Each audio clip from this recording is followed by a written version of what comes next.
pressão social?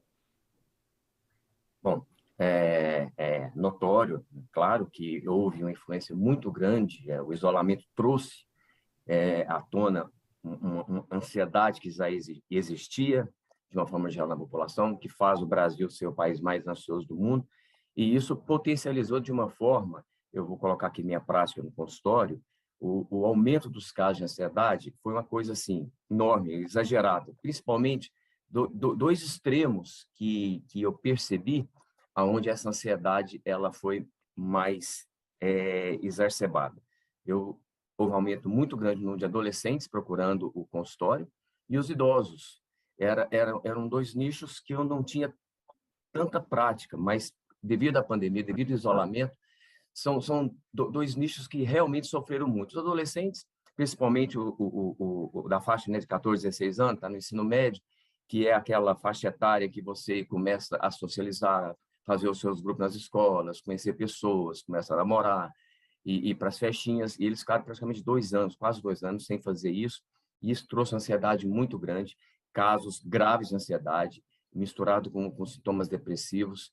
Então, os adolescentes bastante afetados por esse isolamento, e os idosos, muitos deles eu também atendo no interior, eu vejo nas cidades pequenas, que acostumados a sair, talvez um dos poucos prazeres que eles têm, dar uma volta, ir na casa de um conhecido, ir à igreja, e o que eles mais sentiam falta é exatamente isso, o contato com as pessoas que eles estavam acostumados, o dia a dia, aquela rotina que eles estavam acostumados e que, claro, devido à proteção necessária, eles ficaram impedidos. Então, houve um aumento enorme dos casos de ansiedade. Antigamente, a minha prática era muito mais em cima da depressão. Agora, inverteu-se. Hoje, os transtornos ansiosos, eles superaram os transtornos de humor, principalmente os depressivos, em decorrência do isolamento que a pandemia impôs, né? Foi um isolamento necessário, mas, claro, que acarretou um aumento enorme aí nos casos de ansiedade. Madalena, pegando então esse aspecto inicial que o Dr. César já destacava e a sua avaliação também inicial, somando esse momento aí da pandemia, isolamento social, ansiedade, como é que tem sido a sua experiência? O que tem chegado aí no seu consultório, no seu atendimento, no dia a dia? O que a senhora tem percebido? Olha, eu concordo muito com o Dr. César, aumentou muito o número de adolescentes e idosos, e o atendimento online, né, eu acho que veio muito para auxiliar a gente, porque dentro do isolamento a pessoa ficou realmente isolada, e eu presenciei, infelizmente, alguns casos de suicídio, inclusive. A gente sabe que o suicídio, tanto entre idosos quanto entre adolescentes, aumentou muito, justamente por causa Recording in disso. progress. Perdão. Justamente por causa disso, e sem falar que manteve todos os outros nossos casos que a gente já tinha. Mulheres, que é um caso muito frequente, tanto de depressão quanto de ansiedade. E agora eu acho que uma outra coisa muito importante que a gente tem que ressaltar também, e que eu tenho visto, é que, infelizmente, muitas pessoas estão sendo exageradamente medicadas. Até, infelizmente, por parentes, alguma coisa assim. Então, assim, como a ansiedade está na moda, e está todo mundo achando que precisa tomar remédio. Doutora Então, Madalena? infelizmente, eu acho... Sim?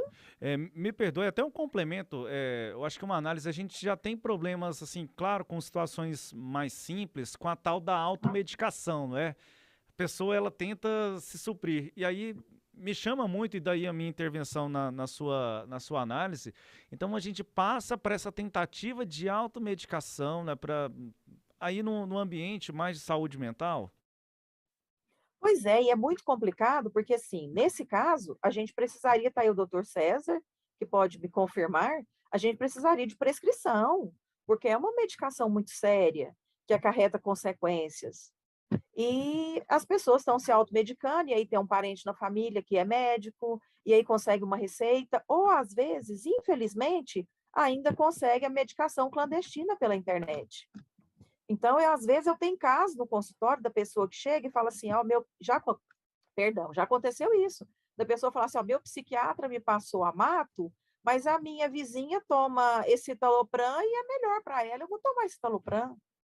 Então, infelizmente, está muito difícil. E com o caso do desemprego, nós ainda temos a situação do poder aquisitivo das pessoas terem baixado muito.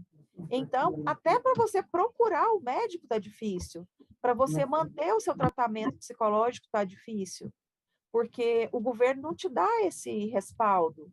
Ele não tem uma política pública para poder fazer o acompanhamento desses pacientes. Então, é difícil de todo jeito. E aí, doutor Nicolau, essa questão, né, que a doutora Madalena traz, acho que é muito pertinente porque as pessoas, no seu dia a dia, às vezes quando comenta, não é? Fala assim, eu tive determinada situação. E aí uma conversa mesmo rotineira, eu tomei esse, aquele remédio, não é? Isso me ajudou, ficou bem. Só que assim, não é uma receita de bolo. Cada pessoa tem a sua particularidade, tem a sua dificuldade, é distinta. A minha, por exemplo, é diferente da do senhor. E acho que também é algo importante de a gente analisar, e claro, isso acaba refletindo na saúde da pessoa. O que o senhor entende? O que o senhor pode nos dizer? Eu acho uma coisa que tem que ser destacada nessa discussão é que seria fácil demais dizer que o problema do agravamento de saúde mental no Brasil é só questão de pandemia. Não é. A gente vinha observando esses dados de aumento bem antes, aumento grande em termos de número de diagnósticos de depressão e ansiedade, número de uso de medicamentos já vinha aumentado antes. Um dado que é extremamente interessante a gente contrastar é que o Brasil foi um país com baixo nível de isolamento social e, ao mesmo tempo, num ranking mundial, foi um país com mais relato de sentimento de solidão. Então, as pessoas, de fato, vêm se sentindo muito sozinhas, embora elas não necessariamente estejam tão isoladas assim, porque a gente sabe que sentimento de solidão não tem a ver só com distância física, tem a ver com a dificuldade que a gente tem de se relacionar com pessoas.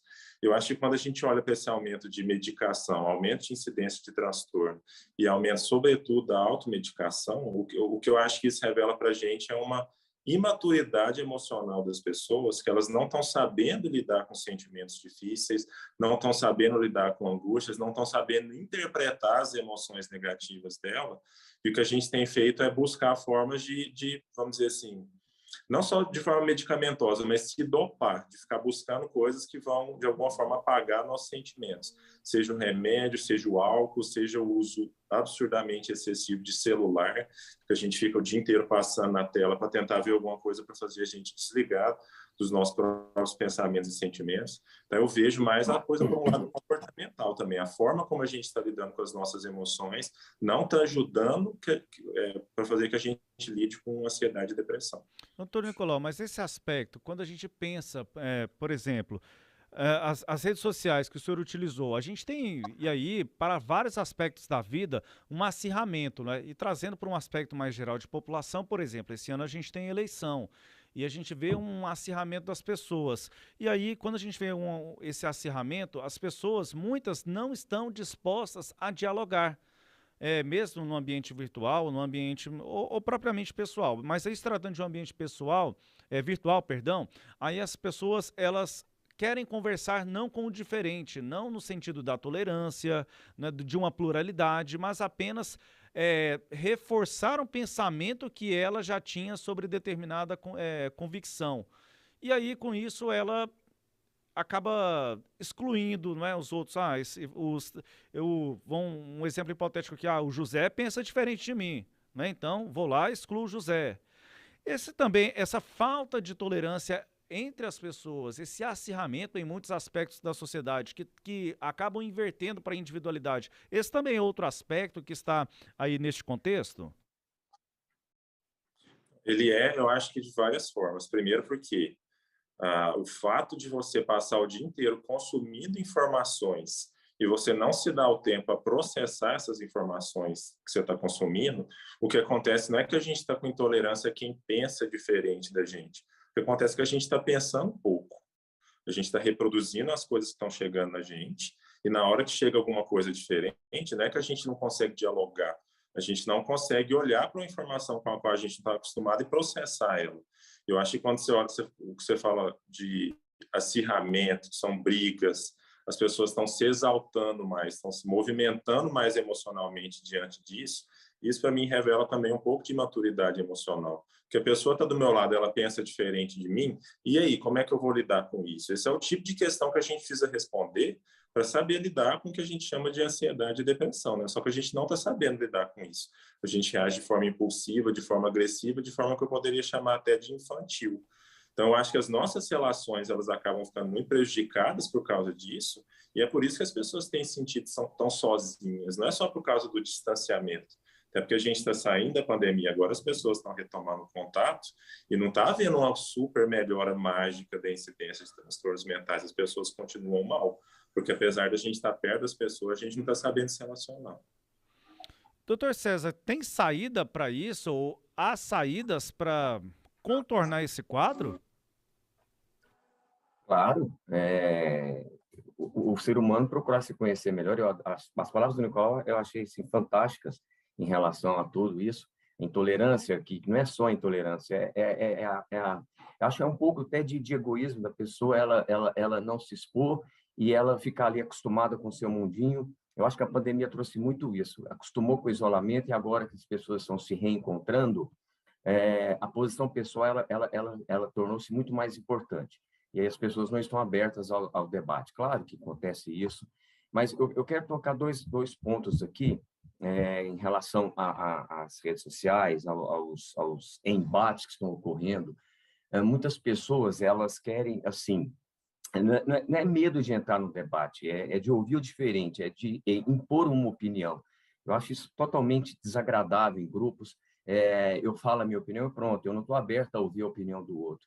Eu não sei se esse acirramento que aconteceu nos últimos anos e a pandemia trouxe esse egoísmo das pessoas de não querer ouvir a opinião dos outros e estarem abertos a opiniões diferentes, a conclusões diferentes.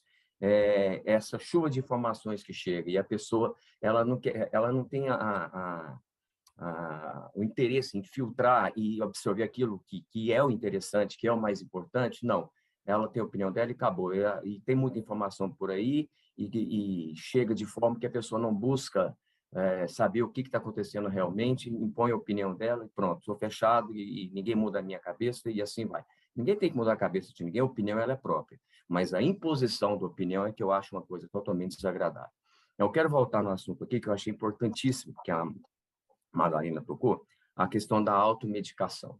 Aí eu vou falar que é a minha prática, né? Porque eu faço isso todos os dias. Tá? O paciente chega no consultório, eu estou tomando Rivotril, mas tá, quem te indicou? Não, um parente meu toma e para ele fez bem demais, eu estou tomando. Como é que você consegue comprar? Eu vou na farmácia, eu compro. Mas Rivotril é receita azul, é muito difícil você conseguir, como que faz? Não, aí a gente fica sabendo. Uma caixinha custa R$40, ele compra por 70. Aí, gente, aí é crime, aí existe uma máfia por trás, existem profissionais, infelizmente, da minha classe, que fazem isso, porque se a farmácia está disponibilizando a medicação sem receita, é porque alguém já passou essa receita, porque existe todo um controle da Anvisa em cima de toda a medicação que entra e sai. Então, tem infelizmente, profissionais da minha área, não da minha área não, não precisa ser necessariamente um psiquiatra, um médico qualquer que tenha acesso à receita azul, e vende para a farmácia faz lá um conchavo com ele. Isso, infelizmente. Claro que as grandes redes não acontecem, mas como eu falei que eu atendo interior, é a coisa mais simples do mundo o paciente chegar a falar para mim, eu compro sem receita. Eu compro sem receita, fácil. Eu falei, mas como assim? Não, eu estou tomando 3 comprimidos por dia. Mas, pelo amor de Deus, você está se automedicando uma medicação que pode trazer danos irreversíveis à sua saúde. E quem te indicou? E vem aquela história do conhecido, do parente. Então, essa questão da automedicação é uma coisa grave. Dia 5 agora, 5 de maio, foi o Dia Nacional do Uso Racional da Medicação. Eu postei um vídeo na internet falando exatamente sobre isso, a questão da automedicação e do uso indiscriminado de psicotrópicos, o escitalopram, que a Madalena citou aí, e o paciente, olha, minha prima toma escitalopram, essa está ótima, minha prima toma paroxetina, assim, e quer que a gente nos induza a passar essa medicação. Outra vez chega o consultório, doutor... Como se fosse um chá, não é, doutor?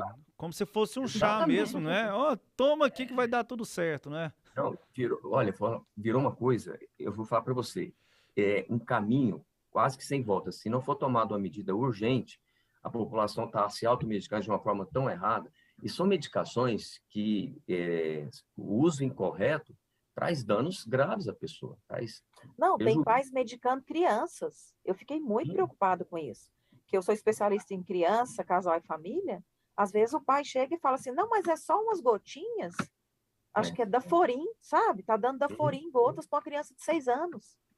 E outra questão, outra medicação que é extremamente usada e de uma forma, assim, indiscriminada, são os estimulantes, Ritalina, Concerta, Venvance.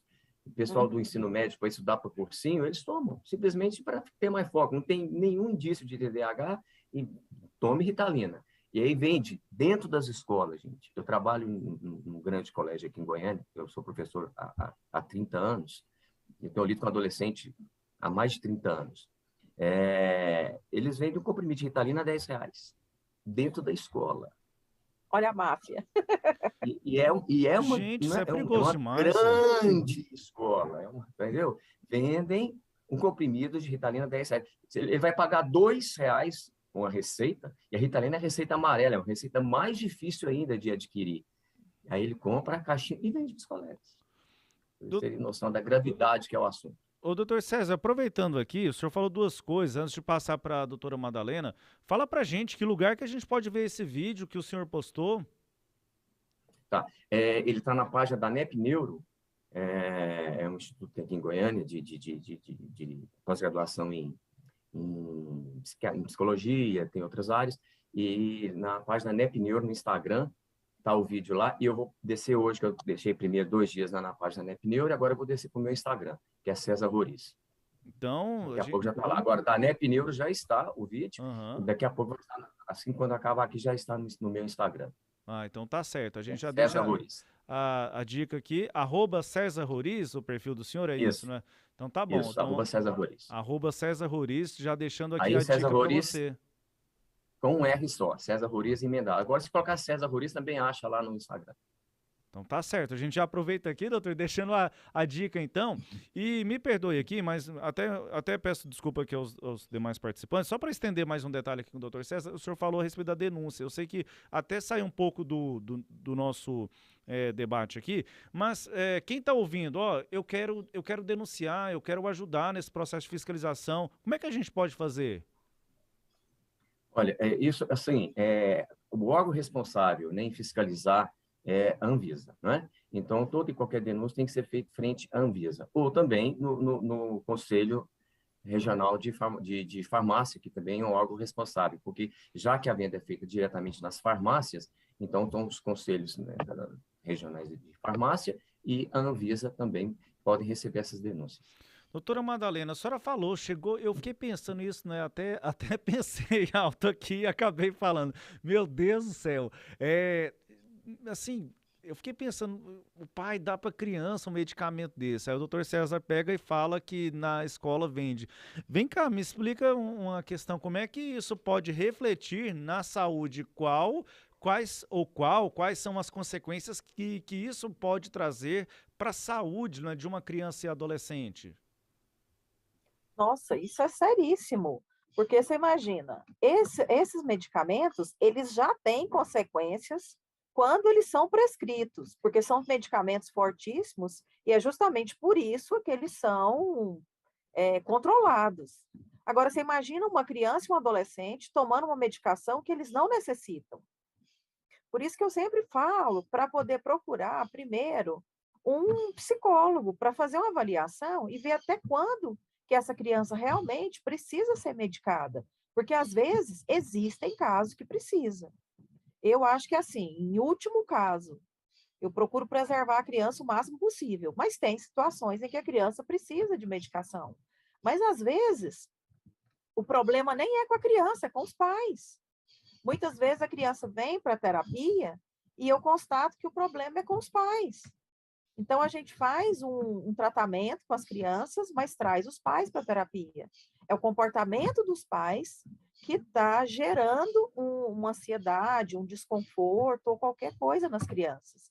E, às vezes, esse comportamento reflete na escola. Então, às vezes, é a escola que encaminha a criança para a gente. Ou talvez o adolescente. Doutora então, Madalena, a gente tem que estar muito atento. Mas Sim? aí, nesse aspecto, quando a senhora fala em ansiedade, assim, há um bombardeio de situações, né? Por exemplo, o pai e a mãe já têm ali, né, dezenas de tarefas a serem feitas de forma instantânea. Aí quando a gente pensa na escola, né, a criança ela tem a aula dela regular, aí tem várias atividades a serem cumpridas também. Esse volume não é tão imediato, isso também não pode provocar aí essa aceleração, né, que a gente fala. Isso não pode também potencializar essa ansiedade dentro do ambiente familiar? Claro, sim. Por isso que às vezes a gente precisa de fazer um tratamento familiar e às vezes até reorganizar essa rotina familiar, porque tem situações familiares em que a família não se encontra. Teve situações de terapia familiar onde a gente teve que planilhar toda a vida da família, se a família realmente está disposta. Outra coisa que acontece, infelizmente, é que às vezes vem a criança ou adolescente para a terapia e quando é constatado que o problema é nos pais, a criança ou o adolescente sai da terapia, porque os pais não estão dispostos a mudar nada. Então é assim, conserta meu filho para mim. Então, quando é constatado que o problema é neles, eles não conseguem participar do processo. Mas quando a família inteira está empenhada, às vezes eu preciso frequentar a escola para ver qual que é o tipo do problema, o que está acontecendo. Mas quando a família toda está empenhada, a gente consegue fazer um trabalho excelente. A gente pode trabalhar com a mãe, pode trabalhar com o pai, pode trabalhar com os irmãos e com a família de uma forma conjunta. Te confesso que é muito difícil, mas acontece. Às vezes existe a disponibilidade. Durante a pandemia, houve muito isso. Eu consegui trazer muitas famílias para trabalhar conjuntamente. Doutor, Madalena, se eu só pegar um gancho aqui rapidinho, quando você falou, né, a questão dos pais levam lá no seu consultório, quando o problema chega nos pais, quando fala assim, não, por que a criança está assim? Porque os pais levam ao psicólogo achando que a criança tem algum problema. Mas quando é detectado que o problema tem um início dentro de casa e os pais têm parte ou total culpa em algum transtorno que a criança está tendo, aí ele realmente não. Aí tira o psicólogo porque ele não pode assumir que o problema é dele. Ele atribui o problema ao filho dele, mas quando esse problema do filho tem início, né, um início causal em cima da própria família, aí o que é mais fácil? Recuar. O psicólogo, que é muito difícil ele aceitar que a culpa é dele, ou deles, o pai, da mãe, seja quem for. Não, a culpa não é minha, não. Então, peraí, está colocando coisa ali errada, não é assim. Aí recua, né? E prejudica todo um tratamento. Aí você, cobertas de razão, a família tem que ser tratada. Na maioria das vezes, o problema é familiar, está dentro de casa, e ele se estende de forma para a escola, para o meio, para o convívio social, e essa ansiedade só vai aumentando do jeito que a gente conhece. Doutor Nicolau, e a gente nesse ambiente familiar que estamos aqui destacando, e ao mesmo tempo, até relacionando com a questão da rede social, que o senhor fazia a exposição, né, anteriormente, percebemos que há também em muitas famílias, as pessoas estão lá no mesmo ambiente, mas estão ao mesmo tempo isoladas. E aí isso também acaba refletindo nas questões, né, que a doutora Madalena citou, o doutor César também aqui. Como é que a gente pode analisar também esse aspecto, né, relacionando esses problemas familiares que a gente está ressaltando aqui,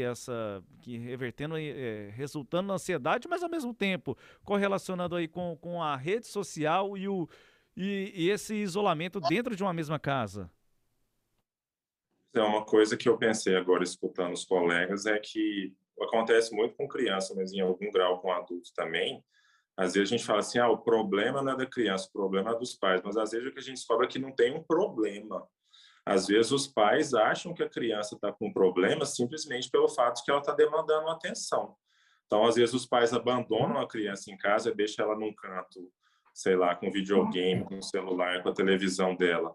E a criança ela começa a demandar atenção de alguma forma, e essa forma às vezes não é bem vista pelos pais, ela começa, não sei, enfim, mostrar comportamentos que de alguma forma tiram os pais. Aí a Madalena falou assim, os pais estão sempre fazendo 1000 coisas. Então eles estão fazendo 1000 coisas, não estão olhando para os filhos. Aí o filho, da forma como ele consegue, falou, estou aqui, olha para mim. Aí os pais começam a perceber, então ele está com algum problema, ele está hiperativo, ele está agressivo, ele está opositor, sei lá o quê. Vamos medicar, vamos levar para terapia, tem algum problema, leva no profissional, resolve o problema do meu filho. E não é problema, né? O negócio é que as pessoas, eu comentei, as pessoas não estão sabendo relacionar. É a mesma coisa, assim, adulto é a mesma coisa. Adulto, às vezes, você está num relacionamento com o seu cônjuge, com seus amigos, com a sua família, em que você não está sentindo que você está sendo acolhido, você não está sentindo que estão prestando atenção em você. E a forma de você demandar essa atenção, às vezes é um pouco mais agressiva, às vezes é um pouco diferente, às vezes é um pouco do seu jeito. E aquilo culturalmente é visto como algo problemático, aí você vai fazer um tratamento para resolver um problema que, na verdade, não é um problema, né? A gente está tentando se relacionar, mas aí você falou das redes sociais, assim. É engraçada a foto da festa da família, que está todo mundo com a cabeça baixada, olhando o celular e ninguém está olhando na cara de ninguém, né? Mas se as pessoas começam a dar uma surtadinha no ambiente assim, que bom que elas estão fazendo isso. Porque se elas ficassem quietinhas no canto delas, só passivo em relação ao que está acontecendo, isso ia ser pior para elas. E é isso que eu acho que é interessante a gente pensar. Eu tendo a concordar com o que a Madalena falou, assim, eu acho que a pessoa, se ela está sentindo alguma coisa, primeiro ela vai no psicólogo para ver o que é, talvez para depois pensar no remédio, porque quando a gente está sentindo ansiedade, depressão, é o nosso corpo dando um alerta que tem alguma coisa errada, tem alguma coisa errada, tem alguma coisa que precisa atenção em mim, na minha vida, então vamos olhar para isso. Aí quando você mete o celular, mete o remédio, mete o álcool, mete o que for, e nubla aquele sentimento, você não está lidando com ele, né? Eu acho que esse é o principal perigo do medicamento. Às vezes ele te dá uma falsa sensação de estar tudo bem, e não está tudo bem, tem algum problema que precisa ser resolvido. Doutor Nicolau, tem algo aqui que me chama a atenção? Eu queria abrir um pouco aqui para um espaço. É uma curiosidade, sempre a gente vê, ano a ano, o tal do ranking da felicidade, não é? O Brasil, aí, o último foi no mês de março, aí lá, o ranking da felicidade, o Brasil é o 38º país mais feliz do mundo. Só que aí, tem lá um termo, né, que é a sensação da felicidade, e quando a gente observa, me parece assim, muito subjetivo, sabe, essa classificação, com ambientes aí, com situações, né, que são do ambiente macroeconômico, outras de um ponto de vista mais social, algumas do ponto de vista pessoal.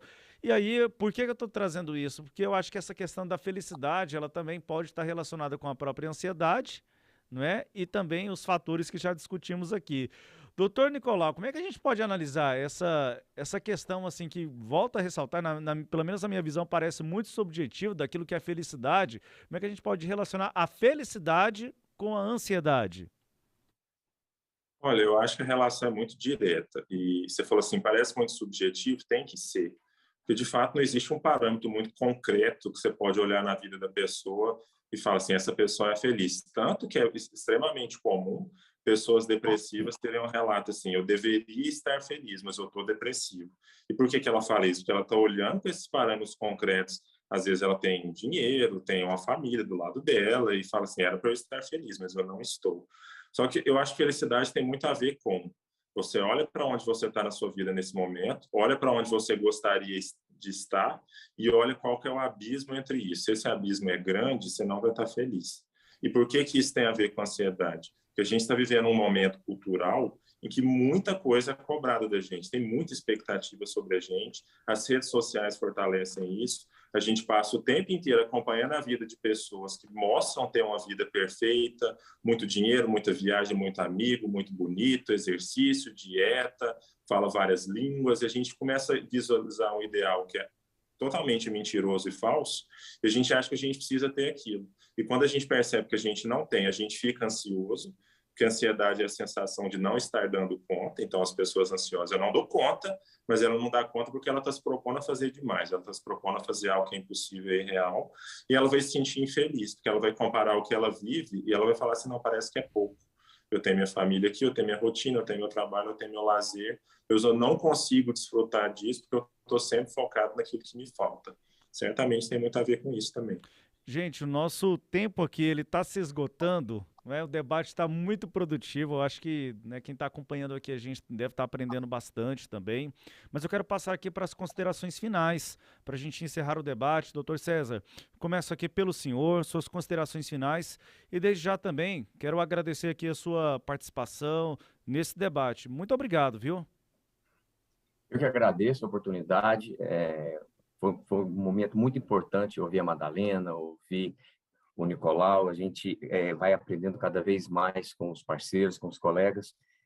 E deixar claro aqui, eu também gosto muito de falar sobre isso rapidamente, quando procurar um tratamento, quando que eu devo me tratar em relação à ansiedade. A ansiedade, ela é uma coisa natural, ela é necessária para o ser humano, porque ela gera um medo e o medo nos protege. Agora, quando a ansiedade começa a tomar conta da minha vida, quando eu deixo de fazer as coisas, quando eu percebo que a ansiedade está me privando de fazer as coisas, me prejudicando, seja em casa, no trabalho, no meio social, é hora de procurar um profissional da área para se tratar e ver a origem dessa ansiedade, o que está acarretando essa ansiedade, seja com psicólogo, seja com psiquiatra, se vai precisar ou não de medicação. Então, quando a ansiedade estiver dominando a pessoa e impedindo ela de retomar o seu dia a dia de forma natural, é hora de procurar o profissional. Muito obrigado pela oportunidade de estar aqui falando sobre esse assunto que é tão importante.